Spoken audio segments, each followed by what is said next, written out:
चलिए तो I think मैं लाइव आ चुका हूँ, है ना, सभी के सामने। एक सेकंड बस मैं कंफर्म कर लूँ। ठीक है, चलिए लाइव हूँ, बिल्कुल, बहुत ही बढ़िया। चलो तो आ जाओ गाइज, फटाफट, है ना, थोड़ा सा बस 1 मिनट कंफर्मेशन मिल जाए कि मैं लाइव हूँ, सभी के सामने सारी चीज़ें विजिबल हैं, बिल्कुल विजिबल तो लग रही हैं, है ना। चलो बहुत ही बढ़िया। तो क्लास स्टार्ट हो चुकी है और ज्वाइन करिए सेशन को फटाफट। यस।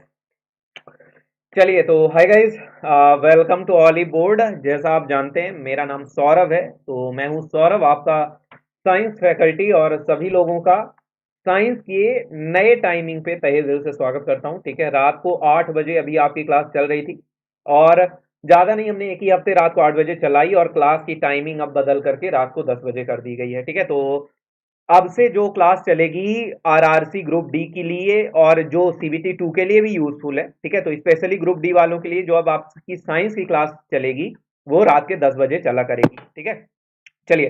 तो बाकी तो आपकी क्लासेस हो ही चुकी हैं। ठीक है, एक बार मैं आपको वजह से बताऊं, 7 बजे से योगी सर की क्लास होती है, 8 बजे रविंदर सर की, फिर 9 बजे लेते हैं राहुल सर क्लास, और 10 बजे मेरी साइंस की होती है। ठीक है, चलो तो आ जाओ फटाफट ज्वाइन कर लो। एक बार मैं थोड़ा सा सेशन शेयर कर देता हूँ, और फिर इसके बाद चलते हैं आज की क्लास पे अपनी।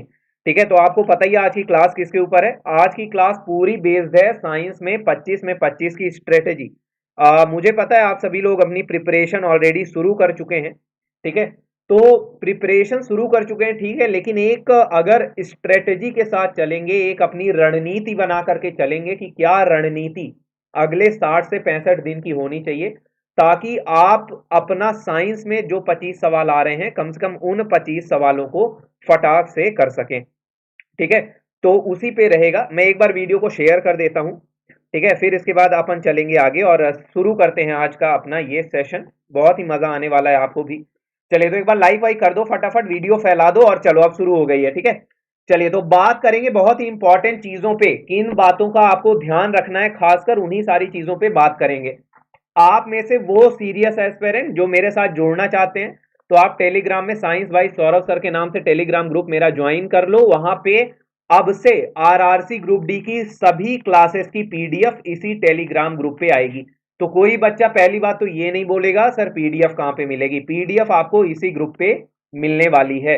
ठीक है, शिवा गुड इवनिंग। चलिए तो, और आरआरबी एनटीपीसी सीबीटी 2 वालों के लिए आपका जो कोर्स लॉन्च है उस पे आपके पास दो कूपन कोड है। एक कूपन कोड है आपके पास विन, जिसपे 979 का कोर्स है, और एक कूपन कोड है आपके पास सौरभ, जिसपे 909 का आपके पास क्या है, कोर्स है। ठीक है, तो आपको फैकल्टी कूपन कोड यूज करना है अगर आप चाहते हो कि मैक्सिमम डिस्काउंट आपको मिल जाए। ठीक है, चलिए, और कड़ाके की ठंड है। ठीक है, तो ख्याल रखिएगा अपना सभी लोग। गौतम मेरे भाई गुड इवनिंग। चलिए तो लाइक वाइक करो यार, थोड़ा वीडियो फैलाओ, है ना, तब तो मजा आएगा ना बात करने पर स्ट्रेटेजी पे, नहीं तो मजा कैसे आएगा।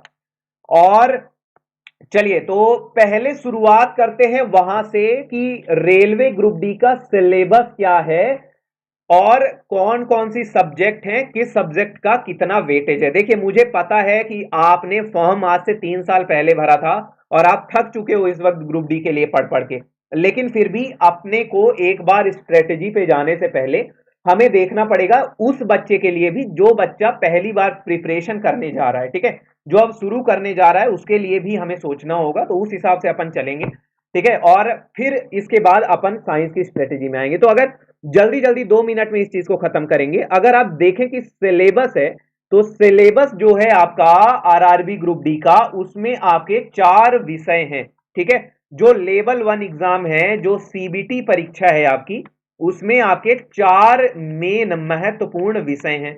कौन कौन सा? आपका मैथ है यानी कि गणित, और फिर आपका है रीजनिंग, और है जनरल अवेयरनेस यानी जीके, और है फिर जनरल साइंस। क्या है आपका? विज्ञान है आखिरी में, जनरल साइंस है।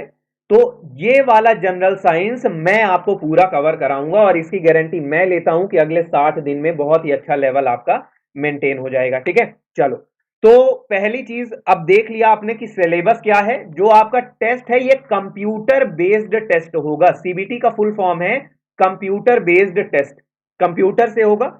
अगर आप वेटेज देखें कि किस विषय से कितने सवाल आएंगे, तो जनरल साइंस के आपके रहेंगे 25 सवाल, मैथ के आपके रहेंगे 25 सवाल, जनरल इंटेलिजेंस एंड रीजनिंग से 30 और जनरल अवेयरनेस से 20 सवाल रहेंगे। टोटल कितने रहेंगे? 100 सवाल और 90 मिनट का आपको समय दिया जाएगा। ठीक है। और इसके अलावा मेन जो इंपॉर्टेंट बात है जिस पे मुझे बात करनी है वो है जनरल साइंस का। क्या है?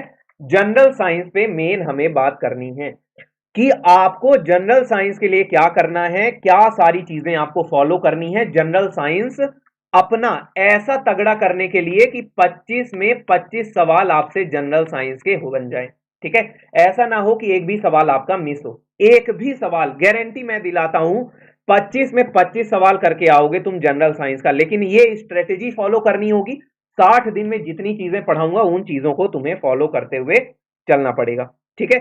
चलो, पहली चीज अब आपको देखनी है कि हमारे जनरल साइंस में 25 सवाल तो आते हैं सर, लेकिन किस सब्जेक्ट से कितने सवाल आते हैं? तो फिजिक्स से करीब आपके 9 से 10 सवाल रहेंगे, रसायन विज्ञान से 7 से 8 से 9 सवाल तक हो सकते हैं, और जीव विज्ञान से आपके करीब 9 से 11 सवाल आएंगे। लेकिन जो मुझे लग रहा है वो अब ये लग रहा है कि जीव विज्ञान से 12 से 13 सवाल आपको देखने को मिलेंगे। 12 से 13 सवाल यानी कि 50% जो आपको सवाल मिलेंगे देखने को 25 में से, वो ध्यान रखिएगा बायोलॉजी से आपको देखने को मिलने वाले हैं। इसके बाद कम से कम 7 सवाल आपको कहां से मिलेंगे? रसायन विज्ञान से। 7 सवाल रसायन विज्ञान से मिलेंगे और इसी तरह आपके 7 से 8 सवाल देखने को मिलेंगे फिजिक्स में। क्योंकि ये जो मैंने पैटर्न बताया ये पिछला पैटर्न है, प्रीवियस ईयर पैटर्न है। ठीक है। लेकिन जो अभी मुझे लग रहा है, जो आज की डेट में रेलवे जिस तरह का पेपर बना रहा है, जैसे आपका सीबीटी 1 की परीक्षा हुई थी, ठीक है, आरआरबी एनटीपीसी सीबीटी 1 की परीक्षा में सबसे ज्यादा सवाल बायोलॉजी से पूछे गए थे। ठीक है। तो मुझे भी लग रहा कि जो ग्रुप डी आएगा तो 25 में से 50% सवाल साइंस के रहेंगे। तो अपने को उसी हिसाब से प्रिपरेशन अपनी करनी है। तो पहले चीज तो ये है। फिर फिजिक्स से आने वाले सवाल आसान रहेंगे, बायोलॉजी के भी आसान सवाल मिलेंगे, केमिस्ट्री के भी आपको लगभग इजी टू मॉडरेट सवाल मिलेंगे। तो सवाल में बहुत ज्यादा लेवल नहीं रहेगा, इजी टू मॉडरेट सवाल आएगा। ठीक है। चलिए, बायो से बिल्कुल गौतम ज्यादा आएगा। ठीक है। सभी लोकेश बहुत ही बढ़िया गाइस, एक बार सभी को गुड इवनिंग। फटाक से एक बार वीडियो को लाइक कर दो, शेयर कर दो, फिर आगे बढ़ते हैं स्ट्रेटेजी की तरफ। तो ये थोड़ा सा आपके सामने बार ग्राफ है भौतिकी और रसायन विज्ञान और बायोलॉजी का। ठीक है। अब चलिए, ये तो आपने जान लिया, ये पिछले 3 साल से तुम जान रहे हो कि साइंस में कितने सवाल आएंगे, बायोलॉजी में 12 से 13 सवाल आएंगे, सब कुछ पता है तुमको। ठीक है। मैथ में, फिजिक्स में हो सकता है मैंने मैथ में क्वेश्चन की काउंटिंग गलत बता दी है शायद, 35 क्वेश्चन आएंगे मैथ में आपके, चेक कर लीजिएगा उसको एक बार। लेकिन साइंस में 25 आएंगे, ये श्योर है। अब यहां से शुरू होती है स्ट्रेटेजी। अब यहां से फोकस कर लेना, क्लास में ध्यान से सुनना मैं क्या क्या बोल रहा हूं, एक एक चीज। ठीक है। नकुल चौहान गुड इवनिंग मेरे भाई। चलो, नमस्ते सौरभ। चलिए, अब आपको क्या करना है साइंस के लिए? ठीक है, साइंस के लिए अब आपको क्या करना है? सबसे पहली चीज आज की डेट पे ही आप करोगे, कल सुबह उठ करके पिछले वर्ष के प्रश्न पत्र की जांच आपको करनी है। Check previous year question paper, यानी इससे पहले वाला जो ग्रुप डी का एग्जाम हुआ है, उस ग्रुप डी के आपको लगभग कम से कम 5 से 10 शिफ्ट के पेपर उठाने हैं, और उन 5 से 10 शिफ्ट के पेपर का साइंस आपको क्या करना है? देखना है। अब आप कहोगे सर अगर हम साइंस का पेपर देखेंगे तो इससे क्या हेल्प होगी हमें? तो इससे आपको क्या हेल्प होगी ना, आपको एक चीज पता चलेगा कि साइंस का हमारा कितना लेवल है, क्या स्तर का परीक्षा में सवाल पूछे जा रहे हैं, रेलवे ने किस स्तर तक के सवाल साइंस में इससे पहले आपसे पूछे थे। ठीक है। और कौन कौन सा चैप्टर इंपॉर्टेंट है ये पता चलता है प्रीवियस ईयर सवाल से। आप जब देखोगे तो पता चलेगा, अच्छा बायोलॉजी से हमारे जो रोग वाले सवाल हैं, डिसीज वाले सवाल हैं, ज्यादा पूछे जा रहे हैं। फिर इसी तरह हमारे जो न्यूट्रिशन और विटामिन वाले सवाल हैं वो ज्यादा पूछे जा रहे हैं। तो ये चीज कि कौन सा चैप्टर कितना महत्वपूर्ण है वो कहां से पता चलेगा? सर प्रीवियस ईयर के पेपर से पता चलेगा। तो आपको क्या करना है? पहली चीज प्रीवियस ईयर पेपर चेक करना है। अच्छा, फिर दूसरी चीज, ये तो हो गई पहली चीज आपको करना है, मैं सभी बच्चों के लिए बता रहा हूं, अगर आपने ये चीज फॉलो कर दी ना मेरे भाई, मैं गारंटी देता हूं तुम 25 सवाल करके आ जाओगे ग्रुप डी में। और मेरा अगर तुम साथ दे दिए 60 दिन तक अगले, ठीक है, जो मैं पढ़ाऊंगा, जिस लेवल में मैं तुम्हारी प्रैक्टिस करवाऊंगा, उस लेवल में तुम अगर मन से शिद्दत से साथ दे दिए मेरा, तो 25 में 25 कहीं नहीं गया है। ठीक है, चलिए। और दूसरा जो काम करना है वो क्या करना है, अपने स्तर को जांचना है। अब आप कहोगे सर हम अपने स्तर को कैसे जांचेंगे, तो आपको कैसे जांचना है, मैंने कहा ना, पेपर पहले चेक करना है, प्रीवियस ईयर।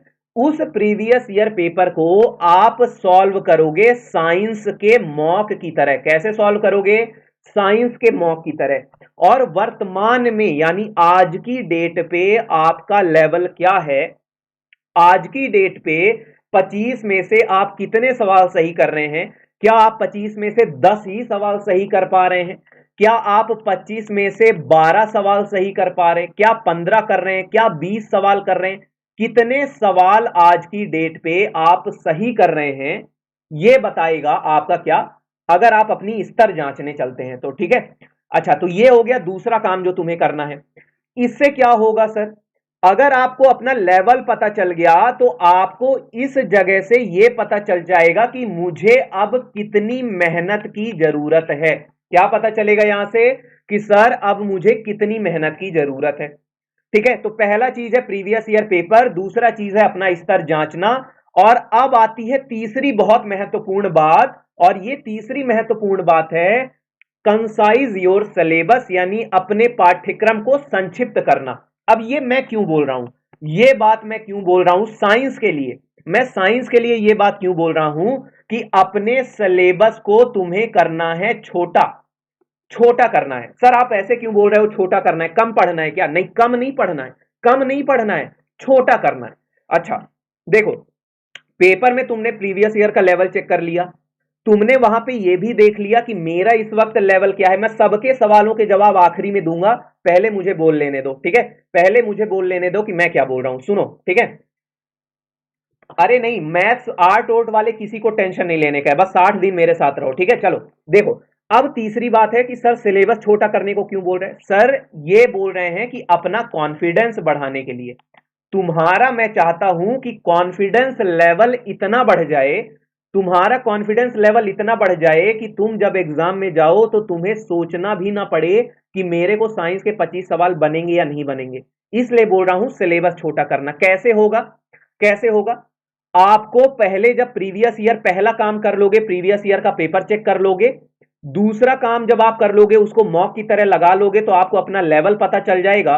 तो तीसरा जब आप उसको छोटा करने आओगे ना, तो आप देखोगे कि मेरा ये वाला चैप्टर स्ट्रांग है और मेरे को ये वाला चैप्टर पे मेहनत करने की जरूरत है, इसीलिए मेरे से ये वाला चैप्टर नहीं बनता। और दूसरी चीज, जब प्रीवियस ईयर का पेपर चेक हो जाएगा तो आपको पता चल जाएगा कि सर इंपॉर्टेंट वाले चैप्टर कौन से हैं। फिजिक्स, केमिस्ट्री और बायोलॉजी में यह पता चल जाएगा कि सर इंपॉर्टेंट वाले चैप्टर कौन से हैं। तो यहां से यह पता चल जाएगा कि जो फालतू का सिलेबस में चैप्टर दिया है, आगे मैं सारे सिलेबस की बात करूंगा, फिजिक्स, केमिस्ट्री, बायोलॉजी सबके सिलेबस की बात होगी कि आगे जो फालतू वाले चैप्टर दिए हैं उनको कैसे हटाना है जिनसे सवाल नहीं आते। ठीक है, तो तीसरा काम है कंसाइज और सिलेबस। और जो चौथा काम है, अब जब आपने इतना कुछ कर लिया, और ये आपको कल से परसों में ही करना है, कल से परसों के टाइम में ये काम कर लो, क्योंकि मैं कल से करने वाला हूं धुआंधार तरीके से क्लास की शुरुआत। ठीक है, पढ़ाऊंगा तुमको थ्योरी के साथ एमसीक्यू भी, तो शानदार क्लास की शुरुआत होगी। तो कल ये दिन में काम कर लेना। फिर चौथी चीज है अपनी रणनीति बनाना, यानी मेक योर स्ट्रेटेजी। अब स्ट्रेटेजी यहां से अब आपकी बनेगी। आपके पास लिमिटेड सिलेबस है, आपके पास गिने हुए लिमिटेड 20 से 25 चैप्टर हैं कि मुझे 20 से 25 चैप्टर पढ़ने हैं। आपके पास आपको अपना स्तर पता है कि भैया इस वक्त मेरे साइंस में 10 से 12 सवाल से ज्यादा नहीं सही हो रहे हैं, 15 सवाल से ज्यादा नहीं सही हो रहे हैं, तो मुझे कैसे 15 से 25 पहुंचना है, उसकी स्ट्रेटेजी बनानी है। ठीक है, और प्रीवियस ईयर सवाल जो पूछे गए हैं उसी हिसाब से आगे भी आपको पढ़ना है। तो चौथा काम है रणनीति। लेकिन एक अच्छी बात क्या है यहाँ पे, कि सर रणनीति मैंने आपके लिए बना दी है। ठीक है, मैंने आपके लिए 60 दिन की अपनी रणनीति बना दी है। आपको बस इन 60 दिनों में मेरी रणनीति को फॉलो करना है। जो मैं बोलता जाऊं, जितना सजेस्ट करता जाऊं, जो सवाल बोलता जाऊं महत्वपूर्ण है, इंपॉर्टेंट टॉपिक है, पढ़ लो ध्यान से, मैं अगर कोई चैप्टर को 2 पार्ट में पढ़ा रहा हूं तो 2 पार्ट में पढ़ो पूरा पूरा, 4 पार्ट में पढ़ा रहा हूं तो 4 पार्ट में पढ़ो, लेकिन पढ़ना काम है। ठीक है, तो अब तुमने 4 चीजें कर ली, 4 अपनी स्ट्रेटेजी अपना ली, स्ट्रेटेजी तक तुम आ गए हो। ठीक है, चलो तो अगला जो काम है, अब तुम्हें ध्यान क्या लगाना है कि फड़फड़ाना नहीं है पहली चीज तो। ठीक है, हड़बड़ाना नहीं है, घबराना नहीं है, फड़फड़ाना नहीं है, सवालों की तरफ नहीं भागना है। पहली चीज किसकी तरफ नहीं भागना है? सवालों की तरफ बहुत ज्यादा दौड़ भाग नहीं लगानी है। सर कितने दिन दौड़ भाग नहीं लगानी है? सर शुरू के 30 दिन सवालों की तरफ बहुत दौड़ भाग नहीं करो। ऐसा नहीं है मैं सवाल नहीं कराऊंगा, सवाल कराऊंगा, लेकिन उसी टॉपिक से रिलेटेड सवाल कराऊंगा जो मैं टॉपिक बताऊंगा आपको। तो सर शुरू के 30 दिन में क्या करें? शुरू के 30 दिन में तुम पढ़ोगे कंसेप्ट और थ्योरी, क्योंकि ये आपका रीजनिंग नहीं है, ना ही आपका ये मैथ है कि आप जितना ज्यादा सवाल लगा लोगे तो उतना ज्यादा परीक्षा में बनने का चांस होगा। ये कुछ ही हद तक आपका 70% तक ही ये केवल काम करेगा। ठीक है, आप जरूरत से ज्यादा सवाल प्रैक्टिस करके जाएंगे वो भी 70% तक ही काम करेगा। क्यों? क्योंकि फिजिक्स के सवाल कंसेप्ट बेस्ड आएंगे, फिजिक्स के सवाल कंसेप्ट वाले आएंगे, और जब न्यूमेरिकल और कंसेप्ट वाले सवाल आते हैं तो वो तुम्हारा देखते हैं कि तुमने किस लेवल पे पढ़ाई करी है। तो शुरू के 30 दिन में तुम क्या करोगे? मेरे साथ पढ़ोगे कंसेप्ट जो मैं तुम्हें लाइव क्लास में पढ़ाऊंगा, और थ्योरी पे अपना पूरा ध्यान दोगे। ठीक है, चलो बफर नहीं हो रहा यार, बफर तो नहीं हो रहा, नेट तो बहुत तेज चल रहा है मेरा। बफर हो रहा है क्या? टेस्ट सीरीज, अरे प्रिंस अभी बढ़ाना है इसको। ठीक है, टेस्ट सीरीज के अभी नंबर बढ़ाने हैं। चलो गुड इवनिंग गाइस, चलिए बहुत ही बढ़िया। आप लोग आज की स्ट्रेटेजी बस सुनो। ठीक है, आज की स्ट्रेटेजी केवल फॉलो करो, बहुत मजा आएगा, आप देख लेना। चलो ठीक है, एक बार लाइक वाइक कर दो फटाक से, वीडियो फैलाओ यार। क्या 30 लोग देख रहे हैं? कम से कम नहीं तो 50 से 100 लोग देखने चाहिए आज की क्लास में। आज की क्लास में कम से कम 50-100 लोग देखिए। चलिए अब देखिए, ये हो गई बात यहाँ पे कि शुरू के 30 दिन आपको मेरे साथ करनी है किसकी प्रैक्टिस? आपको थ्योरी की। और मैं आपको शुरू में पूरा थ्योरी पढ़ाऊंगा, जो आपकी 30 दिन, अगले 30 दिन क्लास चलेगी सोमवार से शनिवार रात के 10 बजे। उसमें मैं चैप्टर वाइज आपको थ्योरी पढ़ाऊंगा, और उन्हीं चैप्टर से रिलेटेड, जैसे कल मैं करूंगा मात्रक और मात्राएं, यूनिट्स एंड मेजरमेंट्स। ठीक है, आपका मात्रक और मापन का चैप्टर रहेगा। तो जैसे शुरू में थ्योरी पढ़ेंगे, और थ्योरी पढ़ने के बाद आखिरी में हम लोग क्या करेंगे? आखिरी में हम लोग करेंगे एमसीक्यू। मैं शुरू के अगर 40 मिनट आपको थ्योरी पढ़ाऊंगा तो आखिरी के 20 मिनट आप क्या करोगे? एमसीक्यू करोगे सॉल्व, एमसीक्यू आप करोगे सॉल्व। तो इससे क्या होगा? वो चैप्टर की थ्योरी भी स्ट्रांग होगी तुम्हारी, तुम्हारा कंसेप्ट भी तेज होगा, और किस पैटर्न के सवाल पेपर में आ सकते हैं, किस तरह के सवाल पूछे जाएंगे, वो चीज भी तुम्हारी स्ट्रांग हो जाएगी। तो शुरू के 30 दिन में आपको ऐसे सवाल के पीछे नहीं भागना, रैंडम नहीं करना, मिक्स्ड फॉर्म में एमसीक्यू नहीं करना है। क्योंकि अगर तुम समझो बात को, अगर तुम अगले 60 दिनों तक केवल और केवल मिक्स एमसीक्यू यानी मिले जुले एमसीक्यू करते रह गए ना, तो पेपर के टाइम जब जाओगे और एक बार सिलेबस की तरफ नजर डालोगे तो तुम्हारा कॉन्फिडेंस वहां पे डगमगा जाएगा, और तुम्हें लगेगा हो सकता है मैंने पूरा अपनी कंप्लीट तैयारी नहीं करी है 25 में 25 की। इसीलिए बोल रहा हूं कि पहले थ्योरी और कंसेप्ट पे ध्यान दो। ठीक है, यहां तक क्लियर है? चलिए अब अगला चीज जो है वो ये क्या करना है कि लास्ट के 30 दिन में क्या करें सर? सर लास्ट के 30 दिन में क्या करें, उसका भी मैंने स्ट्रेटेजी बनाया है कि लास्ट के 30 दिन में तुम्हें मैं क्या करवाऊंगा। तो पहले 30 दिन में थ्योरी पूरी हो गई, सारी चीजें हो गई। ठीक है, चलिए अब इसके बाद है कि लास्ट के 30 दिन में प्रैक्टिस करना है लाइव क्लास में एमसीक्यू का। शुरू के 15 दिन में जो मैं प्रैक्टिस कराऊंगा वो मैं कराऊंगा टॉपिक वाइज। कैसे कराऊंगा? टॉपिक वाइज एमसीक्यू की प्रैक्टिस करनी है। अच्छा, इन 15 दिनों में, इन 15 क्लास में टॉपिक वाइज एमसीक्यू में हर दिन 1 से 2 टॉपिक, और ज्यादा से ज्यादा 3 टॉपिक ले लेंगे, और 1 से 2 से 3 टॉपिक पे हम करेंगे बहुविकल्पीय प्रश्न। तो उन 15 दिन में आपका क्या हो जाएगा? एक बार पूरा जो आपका सिलेबस है साइंस का, फिजिक्स केमिस्ट्री बायोलॉजी, वो आपका पूरा टॉपिक वाइज एमसीक्यू के साथ खत्म हो जाएगा। तो एग्जाम से 15 दिन पहले आपको 2 बार ये तसल्ली हो जाएगी कि मेरा सिलेबस खत्म हो चुका है। पहले 30 दिन में थ्योरी पढ़ के, अगले 15 दिन में उन्हीं सारे थ्योरी वाले चैप्टर का एमसीक्यू रिवाइज करके, एमसीक्यू करके, और आखिरी के 15 दिन में यानी लास्ट के 15 दिनों में, जब आखिरी 15 दिन बचेंगे यानी कि 23 फरवरी से 15 दिन पहले कितना होता है, 8 से 9 फरवरी, यानी लास्ट से 15 दिन में फिर हम करेंगे क्या, केवल हर दिन 25 सवाल, हर दिन आपको 25 सवाल कराऊंगा, हर दिन आपका चलेगा 25 सवाल। किस तरह चलेगा, एकदम आपका जैसा आपके परीक्षा का पैटर्न है, पेपर पैटर्न के अकॉर्डिंग, जैसा आपका पेपर पैटर्न है, यानी अगर बायोलॉजी के 12 से 13 सवाल हैं तो उस 15 दिन के जो आपके मॉक टेस्ट चलेंगे, हर दिन सवाल करेंगे, बायोलॉजी के 12 से 13 सवाल रहेंगे, रसायन विज्ञान के 7 से 8, और उसी तरह फिजिक्स के आपके सवाल रहेंगे 7 से 8। ठीक है, तो इस तरह से आपका 15 दिन एक्सटेंसिव घनघोर तरीके से, मैं बोल रहा हूं ना घनघोर शब्द इस्तेमाल कर रहा, घनघोर तरीके से चलेगा प्रैक्टिस। ठीक है, क्लियर है, तो यहां तक आपको समझ में आ गई। अब आपको क्या करना है, तो आपको मेरा देना है अगले 60 दिनों तक साथ।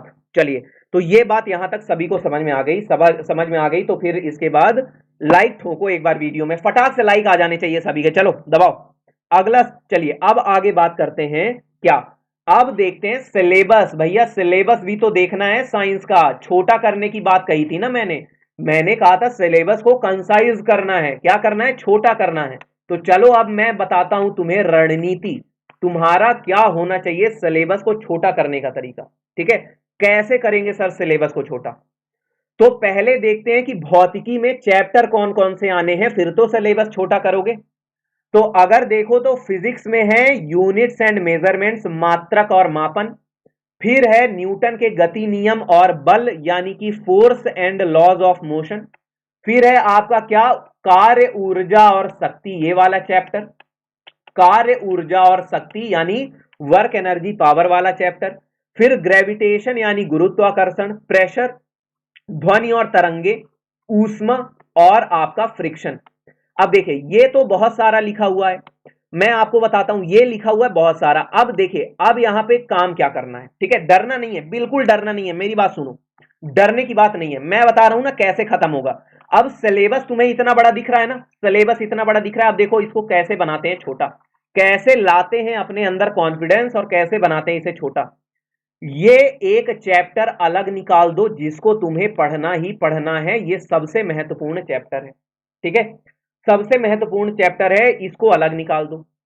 फिर यहां से काट दो प्रेशर को, किसको काट दिया, प्रेशर को, यहां से काट दो फ्रिक्शन को। क्यों, क्योंकि सर ये जो अब आप वर्क एनर्जी और पावर वाला चैप्टर पढ़ा दोगे, इसी में तुम्हारा दाब यानी प्रेशर आ जाएगा, और इसी चैप्टर में आपका क्या आ जाता है, फ्रिक्शन का कंसेप्ट आ जाता है, यानी घर्षण बल का कंसेप्ट आ जाता है। उसी तरह जब न्यूटन के गति नियम पढ़ाएंगे सर, तो इसमें भी आप मुझे फ्रिक्शन पढ़ा दोगे, यानी कि मैंने सिलेबस देख करके ये दो चीज काट दी, इनका टेंशन लेने की जरूरत नहीं है, ये सर न्यूटन के गति नियम में पढ़ा देंगे। ठीक है, तो ये चीज मैं कहां पे पढ़ा दूंगा आपको, फोर्स के न्यूटन लॉज ऑफ मोशन में। तो दाब और घर्षण बल खत्म हो गया। फिर ग्रेविटेशन, अब ये चैप्टर देखिए मैं आपको लिखता जा रहा हूं, कितने चैप्टर आपको पढ़ने हैं, 2, 3 चैप्टर और 4 चैप्टर, और साउंड एंड वेव आपका 5वां चैप्टर, और आपका हीट जो है वो 6ठा चैप्टर हो गया। ग्रेविटेशन में ग्रेविटेशनल नहीं पढ़ना है, यहां पे सैटेलाइट भी आपको पढ़ना है।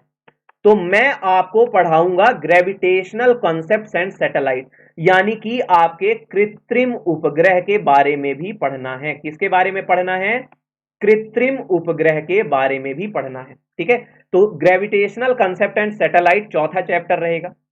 फिर ध्वनि तरंगे और आपका साउंड, ठीक है, यानी ध्वनि और तरंगे, ये अलग चैप्टर चलेगा, ये आपका बहुत महत्वपूर्ण चैप्टर होने वाला है। और फिर आपको 6वां चैप्टर रहेगा क्या, ऊष्मा, क्या रहेगा 6वां चैप्टर, ऊष्मा। देखो यहां तक क्लियर है। अब देखिए अगला चीज आता है लाइट एंड ऑप्टिक्स यानी कि प्रकाशिका का चैप्टर, ये तुम्हारा हो जाएगा 7वां चैप्टर। अब ये जो 3 हैं, करंट, इलेक्ट्रिसिटी, मैग्नेटिज्म और मैग्नेटिक इफेक्ट ऑफ करंट, ये ऐसे चैप्टर हैं जहां से सवाल आने का सबसे ज्यादा आपका चांसेस कम होता है। क्या होता है, लेस इंपॉर्टेंट। मैं आपको बता रहा हूं लेस इंपॉर्टेंट, ठीक है। तो आपका जो मैग्नेटिज्म है और magnetic effect of electric current है, ये बहुत इंपॉर्टेंट चैप्टर नहीं है, लेकिन इलेक्ट्रिक करंट बेहद महत्वपूर्ण चैप्टर है। इलेक्ट्रिक करंट आपका बहुत इंपॉर्टेंट चैप्टर है, सवाल में यहां से बेहद सवाल पूछे जाते हैं। तो जब 8वां चैप्टर होगा करंट इलेक्ट्रिसिटी, तो उसी में मैं चुंबकत्व यानी मैग्नेटिज्म पढ़ा दूंगा, और magnetic effect of electric current से किस प्रकार के आएंगे सवाल, ये चीज मैं पढ़ा दूंगा इसी चैप्टर में। तो यहां से सिलेबस यहां पे भी तुम्हारा कमजोर हो गया। बुक नहीं पढ़ना है, बुक कोई भी नहीं पढ़ना है, ठीक है, कोई भी बुक नहीं पढ़ना। चलो, फिर आता है साइंटिफिक इंस्ट्रूमेंट और इन्वेंशंस, ठीक है। तो साइंटिफिक इंस्ट्रूमेंट्स और इंपॉर्टेंट डिस्कवरीज, तो देखिए ये वाला जो चैप्टर है ना, ये अलग अलग लिखने की जरूरत नहीं थी रेलवे को, ये वाला आपका एक ही भाग में आ जाता है।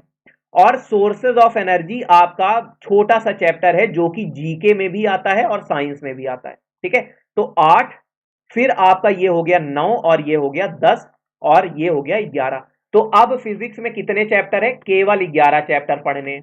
अब क्या अंदर से थोड़ा सा कॉन्फिडेंस आया कि सर 11 ही चैप्टर तो बस पढ़ने हैं, खत्म कर देंगे, ठीक है ना। आज सिलेबस होगा, ठीक है, आज सिलेबस ही होगा। चलिए, तो 11 चैप्टर पढ़ने फिजिक्स में, थोड़ा सा अच्छा लग रहा होगा। 11 चैप्टर यानी ज्यादा से ज्यादा 11 से 13 क्लास, इतने क्लास में खत्म हो जाएगा। क्लियर है। चलो, अब देखो अगली चीज है केमिस्ट्री।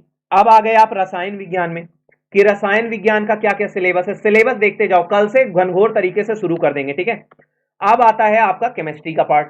केमिस्ट्री में क्या करना है, देखिए मैटर यानी कि पदार्थ, ये आपका सबसे इंपॉर्टेंट चैप्टर है। मैटर यानी कि पदार्थ, ये आपका बहुत इंपॉर्टेंट चैप्टर है, लेकिन छोटा सा चैप्टर है। कैसा चैप्टर है, छोटा सा चैप्टर है। एक क्लास इसके लिए बहुत है, एक क्लास इस चैप्टर के लिए बहुत है। मेरे को ये बात पता है कि कौन कौन सा इसमें इंपॉर्टेंट चीज है, उसको खत्म कर देंगे। अब एटम एंड मॉलिक्यूल और स्ट्रक्चर ऑफ एटम, ये आपका इकलौता चैप्टर है, मतलब ये दोनों एक ही चीज है, तो ये है आपका दूसरा चैप्टर, ठीक है। ये दूसरा चैप्टर है, लिखा अलग अलग है, सारी चीजें अलग अलग लिखी हैं आपके सिलेबस में, लेकिन मैं उन चीजों को छोटा बना रहा हूं आपको कॉन्फिडेंस दिलाने के लिए कि कितना आपको पढ़ना है, ठीक है। तो स्ट्रक्चर ऑफ एटम यानी कि जो आपका परमाणु की संरचना है, परमाणु की संरचना में ही परमाणु और अणुओं के बारे में आप पढ़ लोगे, ठीक है। फिर है केमिकल रिएक्शन एंड इक्वेशन, और ये आपका किसके साथ हो जाएगा, और आपका केमिकल बॉन्डिंग, ये वाला चैप्टर, ये वाला चैप्टर आपका साथ में आ जाते हैं, ठीक है। केमिकल इक्वेशन और केमिकल रिएक्शन, केमिकल बॉन्डिंग और केमिकल रिएक्शन एंड इक्वेशन, ये आपका हो जाता है तीसरा चैप्टर। यहां पे ये वाले चैप्टर को अलग निकाल लो, और पीरियोडिक क्लासिफिकेशन ऑफ एलिमेंट आप किस चैप्टर में पढ़ोगे, पीरियोडिक टेबल में पढ़ोगे। किस में पढ़ोगे, मैं पीरियोडिक क्लासिफिकेशन ऑफ एलिमेंट नहीं पढ़ाऊंगा, मैं पढ़ाऊंगा आवर्त सारणी यानी कि पीरियोडिक टेबल। क्या पढ़ाऊंगा, आवर्त सारणी चैप्टर पढ़ाऊंगा, यानी पीरियोडिक टेबल पढ़ाऊंगा, ठीक है। चलिए, फिर है ऑक्सीडेशन एंड रिडक्शन। अब आप कहोगे सर ये ऑक्सीडेशन एंड रिडक्शन का क्या चीज है, अरे इसको काट दो। ऑक्सीडेशन एंड रिडक्शन क्या होता है भैया, भैया कोई रासायनिक अभिक्रिया ही तो है, यानी केमिकल रिएक्शन में आ गया ना ऑक्सीडेशन और रिडक्शन। ऑक्सीडेशन एंड रिडक्शन अलग से लिखने की जरूरत नहीं थी रेलवे को, इसको काटो, क्यों टेंशन दे रहा है ये भैया। रासायनिक अभिक्रिया में ही, रासायनिक अभिक्रिया में होता ही क्या है, ऑक्सीडेशन रिडक्शन। मतलब जब केमिकल बॉन्डिंग पढ़ाएंगे सर आप, जब केमिकल रिएक्शन पढ़ाएंगे, उसी में तो ऑक्सीडेशन रिडक्शन पढ़ना है ना हमें, उसी में तो हमें पढ़ना है, तो वही अपन पढ़ेंगे वहां पे।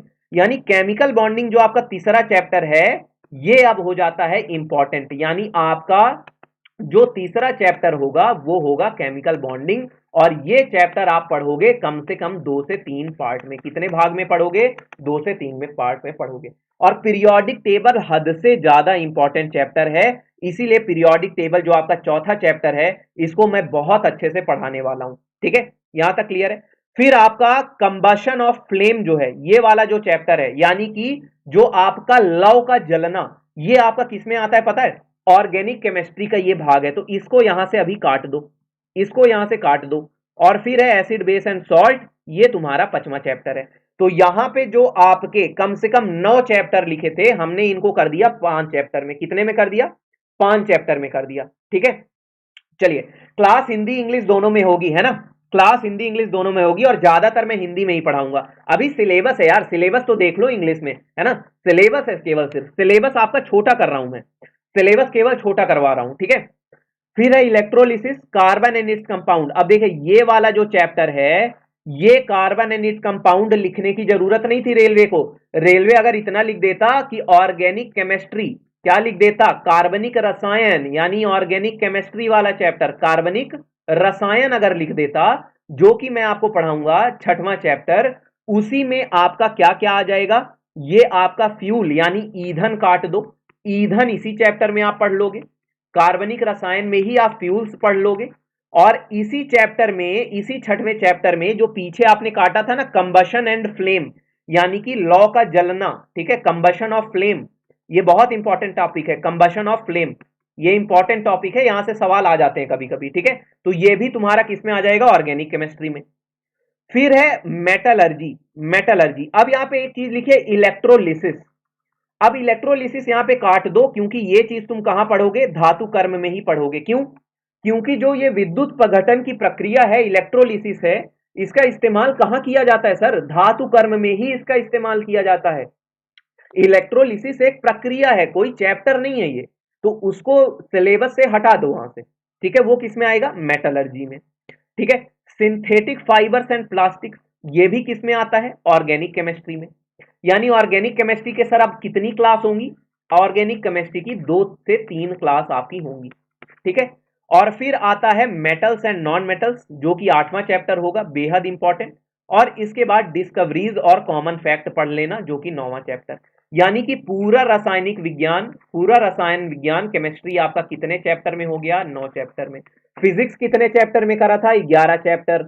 आपका साइंस कितने चैप्टर में हो गया, केमिस्ट्री 9 चैप्टर में। छोटा हो गया ना सिलेबस, कॉन्फिडेंस आ रहा है थोड़ा सा कि सिलेबस छोटा है, सिलेबस बहुत छोटा है, बहुत ही सेलेक्टिव स्टडी करनी है, बहुत ही चुन के चैप्टर सेलेक्ट करने हैं कि ये चैप्टर इंपॉर्टेंट है, इस चैप्टर से ज्यादा सवाल आएंगे, तो मैं पहले अपना ये वाला चैप्टर स्ट्रॉन्ग करूंगा, फिर समय बचा तो बची कुछ चीजों पे नजर डालूंगा, ठीक है। यहां तक क्लियर है, चलो बहुत ही बढ़िया है। एक बार और सभी लोग लाइक जरूर कर देना, है ना, फटाफट लाइक करिएगा। अगला सवाल फिर है अब बायोलॉजी। अब बायोलॉजी के लिए क्या करना है सर, बायोलॉजी के लिए क्या करना है, तो बायोलॉजी के लिए टेंशन नहीं लेने का है, भाई जितना पढ़ा देगा ना तुम्हारा, भाई जितना तुम्हें पढ़ा देगा उतना ही बस भरोसा रख के पढ़ लेना है, ठीक है, उतना ही बस भरोसा रख के पढ़ लेना है, ठीक है। और क्लास बाइलिंगुअल होती है। चलो देखो, पहली चीज इंट्रोडक्शन और क्लासिफिकेशन ऑफ ऑर्गेनिज्म, ये दोनों एक चैप्टर होते हैं, जिसे क्या बोला जाता है, जिसे बायोलॉजी का इंट्रोडक्शन बोला जाता है। यानी जीव विज्ञान जब मैं पहला पढ़ाऊंगा, तो उसमें सबसे बेसिक चीजें आपको यही बताऊंगा। सबसे महत्वपूर्ण जो चैप्टर है वो है कोशिका। कौन सा है, दूसरा चैप्टर जो तुम्हारा होगा वो होगा कोशिका, कोशिका चैप्टर तुम्हारा होगा। फिर होगा genetics and heredity and evolution. अब आप कहोगे सर ये जेनेटिक्स और हेरिडिटी एवोल्यूशन ये सर अजीब सा लिखा हुआ है, ये एक एक चैप्टर में पढ़ेंगे क्या, एक एक चैप्टर में पढ़ेंगे क्या, नहीं, ये चैप्टर में नहीं पढ़ना है, ये सब एक ही चीज है।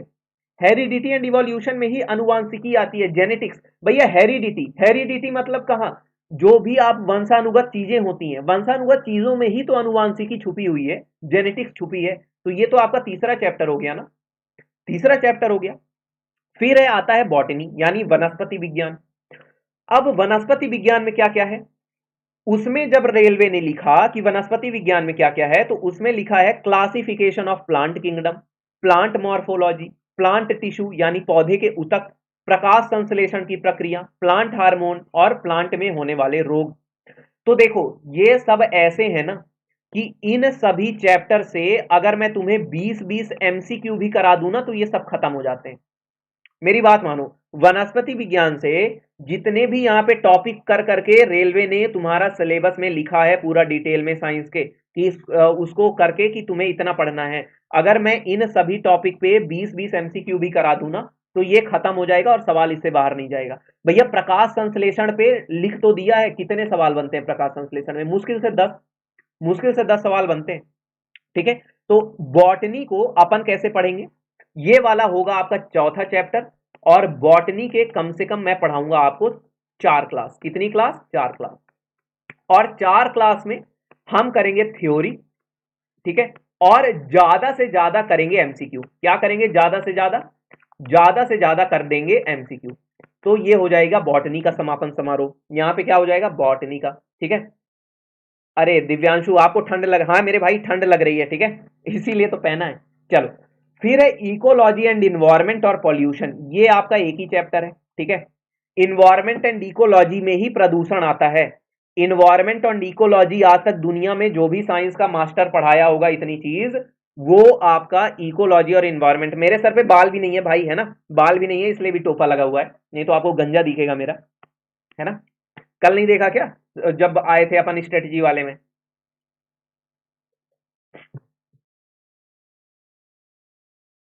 सर ये क्लास फिर भी देख सकते हैं। चलिए बहुत ही बढ़िया। कल से मजा आएगा, है ना।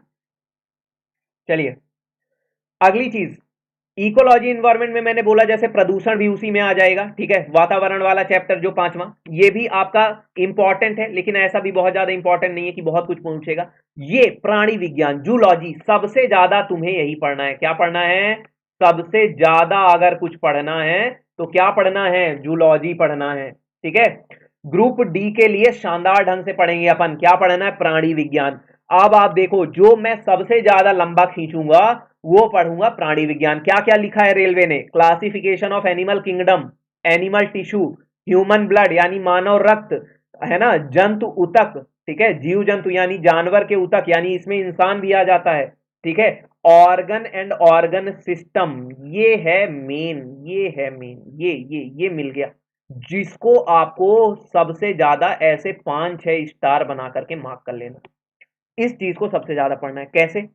सर बात कर रहा है अंग के, और अंग से ही सबसे ज्यादा सवाल पूछे जाते हैं। जैसे पहला इंपॉर्टेंट चीज हो गया यकृत से आने वाले सवाल, यानी कि लीवर से। दूसरा हो गया हृदय से आने वाले सवाल। तीसरा हो गया पैंक्रियाज, आमाशय से आने वाले सवाल। चौथा आपका हो गया क्या? किडनी, यानी वृक्क से आने वाले सवाल, वृक्क से आने वाले सवाल, किडनी हो गया। पांचवा क्या हो गया आपका? लंग्स हो गया, लंग्स से आने वाले सवाल। और फिर क्या हो गया? छठा, छठा क्या हो गया? ह्यूमन ब्रेन, यानी मानव मस्तिष्क से आने वाले सवाल। तो यहां पे एक चीज तो लिख दिया इन्होंने, ऑर्गन एंड ऑर्गन सिस्टम, लेकिन लेकिन आपको ये चीज ध्यान देना है। क्या हो गया दिनेश मेरे भाई? ग्रुप के लिए बेस्ट है सर बताइए। अरे ग्रुप के लिए ही बेस्ट मैं बता रहा हूं। हाँ दिव्यांशु मेरे भाई ले सकते हैं, ठीक है। दिव्यांशु मेरे भाई आप ले सकते हो। बताइए दिनेश आप क्या पूछ रहे हैं, एक बार बताइए तो। इतने सारे आपने क्वेश्चन मार्क लगा दिए, सवाल नहीं दिख रहा आपका। एक बार फिर से पूछिए क्या बोल रहे हैं आप। और ग्रुप डी के लिए ये है ना, आप चाहे आरआरबी एनटीपीसी पढ़ रहे हो, ठीक है, चाहे एनटीपीसी सीबीटी 2 पढ़ रहे हो, या आप ग्रुप डी पढ़ रहे हो, सबके लिए यही है यार। साइंस थोड़ी बदल जाएगी, है ना। इनफैक्ट एसएससी सीजीएल वाले भी पढ़ सकते हैं, और कोई एसएससी सीएचएसएल सीपीओ की भी प्रिपरेशन कर रहा है वो भी पढ़ सकता है। बेहतरीन ढंग से अपन लेके चलेंगे चीजें, है ना। चलो, हाँ रेलवे क्या ही है दिनेश, उसी का तो है ही है, खास उसी का तो है ही है। थंबनेल देखो ना, खास उसी के लिए तो बता ही रहा हूं। चलो, तो मैंने बोला ना ऑर्गन एंड ऑर्गन सिस्टम, अंग वाला चैप्टर यहां से सबसे ज्यादा आता है, ठीक है। पैंक्रियाज से, हार्ट से, लीवर से, किडनी, लंग्स और ह्यूमन ब्रेन, इनको आपको बहुत ही अच्छे से पढ़ना है। इनमें जितनी चीजें मैं पढ़ाऊंगा, जितने एमसीक्यू करा दूंगा, उतने एमसीक्यू आपको करके जाने ही जाने हैं पेपर में। बेहद इंपॉर्टेंट है। एक सवाल, एक पूरा चैप्टर होगा ह्यूमन ब्लड के ऊपर, ठीक है। एक पूरा चैप्टर किसमें होगा? मानव रक्त के ऊपर होगा, ठीक है। मानव रक्त के ऊपर एक पूरा पूरा चैप्टर होगा, जिसमें ह्यूमन ब्लड, क्या ब्लड ग्रुप और ये सब अपन चीजें कवर कर देंगे, ठीक है। तो ये वाला पार्ट है आपका जूलॉजी का, जो आपका लंबा खींचेगा, और ये आपका कम से कम 4 से 5 क्लास लेगा, है ना। मिनिमम आपका 4 से 5 क्लास लेगा, तब जाके चीजें खत्म होंगी, है ना। चलिए, फिर है ह्यूमन आई। अब देखिए ह्यूमन आई इतना बड़ा चैप्टर नहीं है, ह्यूमन आई बहुत ही छोटा है, इसको एमसीक्यू से भी खत्म किया जा सकता है। तो जब आप ह्यूमन ब्रेन पढ़ेंगे ना, जब आप मानव मस्तिष्क पढ़ेंगे, उसी में इंक्लूड करके हम लोग पढ़ लेंगे ह्यूमन आई। फिर है विटामिन, ये वाला चैप्टर तो मैंने ऑलरेडी पढ़ा भी रखा है, तो आप उसको अभी भी पढ़ सकते हो विटामिन वाला। और इतना खतरनाक एमसीक्यू इस पे करा चुका हूं कि विटामिन तो बहुत आसान है। और ह्यूमन डिसीजेस, और नेचुरल रिसोर्सेज, ये लास्ट के चैप्टर आपके हो जाएंगे। तो देखिए विटामिन और डिसीज वाले चैप्टर पे तो दिक्कत ही नहीं है, विटामिन की एक क्लास लूंगा ना और ये क्लास आपके जीवन बदल देगी, है ना, विटामिन वाला और न्यूट्रिशन वाला की केवल एक क्लास, तो ये क्लास आपका जीवन एकदम बदल के रख देगी। कभी गलत नहीं होगा सवाल यहां से, कभी भी, ठीक है। और नेचुरल जो ह्यूमन डिसीज है, ठीक है, यानी कि मानव रोग, ह्यूमन डिसीज, यहां से आपके कितने सवाल आते हैं, यहां से भी जो आपका आता है, ये एक क्लास बहुत है। एक क्लास में आपके जीवाणु यानी कि बैक्टीरिया से होने वाले रोग, विषाणु यानी वायरस से, प्रजीवगण यानी प्रोटोजोआ से, फंगस यानी कवक से होने वाले रोग, ठीक है, इनको आपको एक ही क्लास में पढ़ा दिया जाएगा और इसके बाद करने हैं एमसीक्यूज, ठीक है। चलिए तो यहां पे कितना हो गया, पांचवा ये, और आपका छठवां चैप्टर विटामिन हो गया, सातवां हो गया ह्यूमन डिसीज और आठवां हो गया नेचुरल रिसोर्सेज, ठीक है। तो बायोलॉजी के कितने चैप्टर हुए, 8 चैप्टर हुए। और ये प्राणी विज्ञान को अलग कर दो, क्योंकि ये ऐसा पढ़ाऊंगा जूलॉजी, 8 आप अपने चैप्टर मान लो और 8 चैप्टर के साथ 5 लाइव क्लास मान लो स्पेशल। इन 5 से 6 लाइव क्लासेस में हम पढ़ेंगे क्या, अंग, स्पेशली मैं टॉपिक डालूंगा लीवर, यानी आज हम लीवर पढ़ने वाले हैं। मैं टॉपिक डालूंगा हृदय यानी हार्ट पढ़ने वाले हैं, पैंक्रियास पढ़ने वाले हैं, किडनी पढ़ने वाले हैं, तो उनसे रिलेटेड सब कुछ पढ़ डालेंगे। क्योंकि सबसे ज्यादा अगर 12 में से 4 से 5 सवाल, ये आप लिख लो आज की डेट पे कि बायोलॉजी में अगर 12 से 13 सवाल आएंगे तो 4 से 5 सवाल आपके केवल अंग संबंधी होंगे, मानव मस्तिष्क, मानव आंख, आपकी जो हड्डियों से संबंधित सवाल यानी ह्यूमन बोन से related, liver, heart, pancreas, kidney, lungs, यहीं से सवाल होने वाले हैं, ठीक है। तो इनको स्पेशल 5 लाइव क्लास में बिना कोई चैप्टर का नाम दिए पढ़ा जाएगा।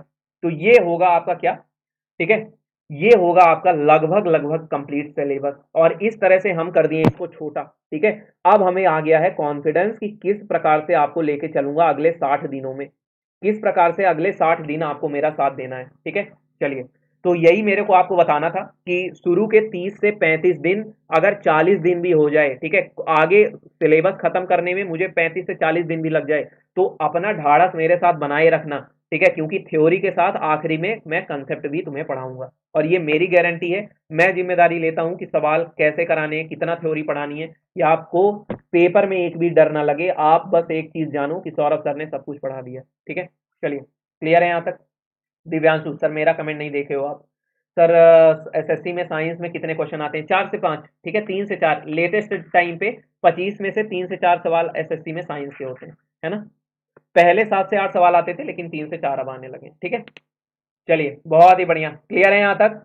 चलिए बहुत ही बढ़िया, तो यहाँ पे अब खत्म करते हैं। अब आप पूछो अपने सवाल, किसी को कोई डाउट है सभी लोग फटाफट पूछो, और ताकि फिर इसके बाद मैं फिर आगे भी खत्म करूं क्लास, और आप लोग भी सोइए, खाना खाइए, जो करना है आपको करिए। और खाना तो आप खा ही चुके होंगे, सोएंगे आप लोग, या जो बच्चे पढ़ेंगे वो पढ़ेंगे, ठीक है। हिंदी में बिल्कुल बाबूलाल भारती हिंदी में ही पढ़ाऊंगा। आप जो बच्चे मेरे हैं, जो मेरे साथ में रहते हैं, सभी मेरे भाई लोग और भाई बहन लोग, तो सब लोग जानते हैं सर हिंदी में ज्यादा पढ़ाते हैं, इंग्लिश में कम ही पढ़ाते हैं, है ना, मिक्स पढ़ाता हूँ, ठीक है। ऐसा टेंशन नहीं लेने का, जो इंग्लिश मीडियम से पढ़े हुए बच्चे हैं उनको भी टेंशन नहीं लेने का कि सर मेरा क्या होगा, और जो हिंदी वाले हैं उनको भी टेंशन नहीं लेने का कि मेरा क्या होगा। मेरे को पता है ना दोनों तरह के लोग हैं, तो मैं दोनों तरह से पढ़ाऊंगा, ठीक है। चलिए टाइम यही रहेगा, रात को 10 बजे खाना वाना खा के बैठ जाना, इंटरनेट का अपना 100 MB 150 MB बचा लेना मेरे लिए, कि सर की क्लास है रात को 10 बजे, तो 100 से 150 MB मेरे को इंटरनेट लगेगा उस वक्त, ठीक है। चलिए तो आप लोग इंटरनेट थोड़ा बचा लेना, और इसके बाद फिर मुझे मिलेगा कल से 10 बजे। कल है यूनिट एंड मेजरमेंट्स की पहली क्लास, बेसिक से शुरू करेंगे, लास्ट में करेंगे एमसीक्यूज यानी मात्रक और मापन की क्लास। खत्म करा जाए क्लास, चलिए बहुत ही बढ़िया। एक और चीज, विंटर सेल, बहुत इंपॉर्टेंट चीज, विंटर सेल उन सभी स्टूडेंट के लिए जो कि अपना ज्वाइन करना चाहते हैं ऑली बोर्ड के पेड कोर्सेज, ग्रुप डी या रेलवे के किसी भी कोर्स के लिए, ठीक है। 40% का ऑफ अभी विंटर सेल में केवल और केवल 4 दिन रहेगा, 13, 14, 15 और 16, केवल 4 दिन आपका रहेगा। लेकिन जब विंटर कोड अप्लाई करोगे तो आएगा 40%। तुम्हें ये कोड अप्लाई नहीं करना है, क्या अप्लाई करना है, मेरा सौरभ, ठीक है, आपको फैकल्टी कूपन कोड अप्लाई करना, और ये अप्लाई करोगे तो यही आपको डिस्काउंट 45% का हो जाएगा, और अगर 45% का दिखा रहा होगा तो 50% का हो जाएगा। तो हमेशा याद रखना कि कोई भी कूपन कोड आपको वहां पे दिया जाए, आपको कौन सा कूपन कोड इस्तेमाल करना है, हमेशा हमेशा फैकल्टी वाला इस्तेमाल करना है, क्योंकि ये हमेशा आपको 5% अधिक डिस्काउंट यानी 5% एक्स्ट्रा डिस्काउंट देगा। ठीक है, तो कोई भी बच्चा अगर ऑली बोर्ड का ऐप डाउनलोड करता है और उसको विंटर सेल दिखती है जो कि 4 दिन रहेगी, आप ज्वाइन कर सकते हो, तो विंटर कूपन कोड ना लगा के सौरभ कूपन कोड लगा देना। ठीक है, तुम्हें और सस्ता मिल जाएगा, तुम चेक करके देख लेना। ठीक है, जैसा मन करेगा फिर तुम कर लेना। चलो, तो यहाँ पे सभी को थैंक्स अलॉट क्लास में बने रहने के लिए, वो सभी मेरे भाई बंधु जो रोज रहते हैं क्लास में। और कल से शानदार ढंग से अपन तैयारी शुरू करेंगे। ठीक है, आज मेरे को स्ट्रेटेजी बतानी थी क्योंकि मेरा बड़ा जरूरी मन था एक बार आपको अंदर से कॉन्फिडेंस दिलाने का कि मैं आपको एकदम अंदर से तैयार कर दूं पहले। ठीक है, क्लास को शुरू करने से पहले एक होता है ना कि भैया पहले एक मोटिवेशन चाहिए सर, एक ऐसा कुछ मोटिवेशन चाहिए जो कि अगले 30 से 40 दिन तक हमारा हौसला न गिरने दे पढ़ने से रिलेटेड, है ना। तो वही मोटिवेशन देना जरूरी था, आपके सिलेबस को छोटा करके दिखाना जरूरी था कि जो रेलवे डरा रहा है कि साइंस फिजिक्स बहुत बड़ा चीज है, कुछ भी बड़ा चीज नहीं है, अब सौरभ सर हैं तो बहुत छोटी चीज है। ठीक है, तो मैं हूं तो नैया पार लगेगी। और लाइक जरूर करिएगा वीडियो को। मिलते हैं, सो जाइए, खाना वाना खाइए, और जो बच्चे रात को पढ़ते हैं तो जम के पढ़ाई करिए। मैं भी रात को पढ़ा करता था और सुबह देर तक सोता था। ठीक है, चलिए take care, bye bye, have a nice day guys, good day. Like जरूर करिएगा वीडियो को।